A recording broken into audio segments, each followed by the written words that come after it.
It's wintertime and I'm gonna mulch around my plants now. I'm gonna do that for 2 reasons. The first reason, I have access to a lot of free material right now that I can use for mulch, and so I have free material. That's the first reason. The second reason that I'm on mulch right now is it's gonna save me time in the spring. When the spring gets here, I'm gonna be busy, and I'm not gonna have time to mulch, and if I can get that done right now, then that saves me one chore for the spring. I use 3 different materials for mulch.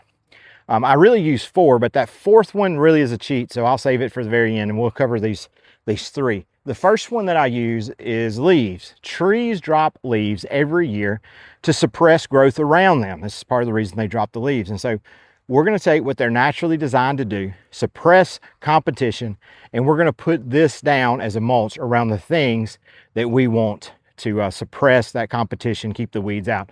Leaves are my first. Now you can rake those leaves, or go get you a little push more like this. You'll be glad you did.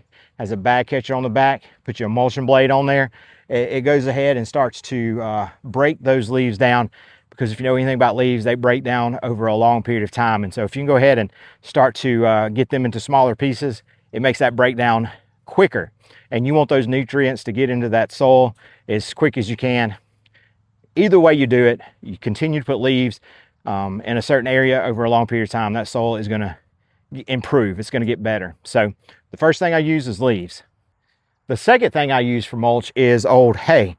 If you have a friend, if you have a neighbor, if you have somebody that you know that has hay and that hay gets wet, well, it ruins because you have fungus and bacteria that starts to grow in the hay, and it's not good for animals. That's the reason we say it's ruined.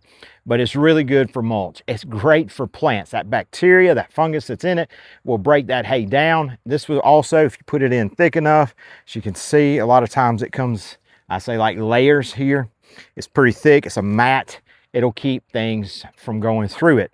I like to age my hay for a little while to make sure there's no seeds in it, make sure that bacteria, that fungus, break those seeds down, so that I'm not just putting down a seed mat so that I have more of a problem later. So y'all have seen me, I've had that problem with my strawberries. Not good. But aged hay, you can see it right here.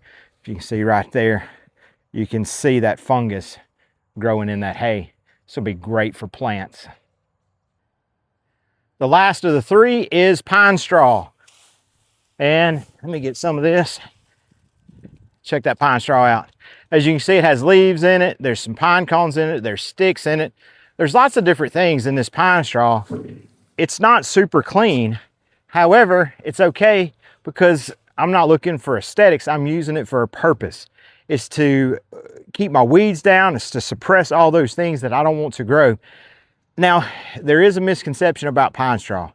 Some people believe that if you put pine straw down, it makes your soil really acidic. Now, in this form right here, it is acidic, and it really helps keep the weeds down. And when it's like this, when it's in the straw form, so it's really good for it to be acidic this way. But studies have been done that show us that as that pine straw breaks down, it actually loses its acidity. So it doesn't make your soil acidic. So in this form, it is acidic, really good for keeping the weeds beat down, burning them out. But it's also really good as it breaks down. It creates some incredible soil. So pine straw, even if it's dirty, get it. Those sticks, those pine cones, the leaves are in it, all that'll break down. You're not looking for it to be beautiful. You're looking for it to be functional. So I've got leaves, I got hay, I've got pine straw, and I've got one more cheat, super easy, I'm gonna show you next.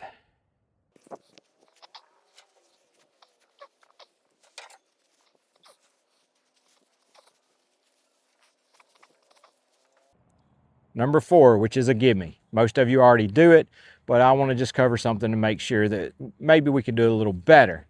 When you cut your grass, you make sure you're blowing your clippings underneath whatever it is you want to mulch. Like here are my blueberries. So I will cut and blow those clippings underneath. Now, you have to be careful with this for this reason.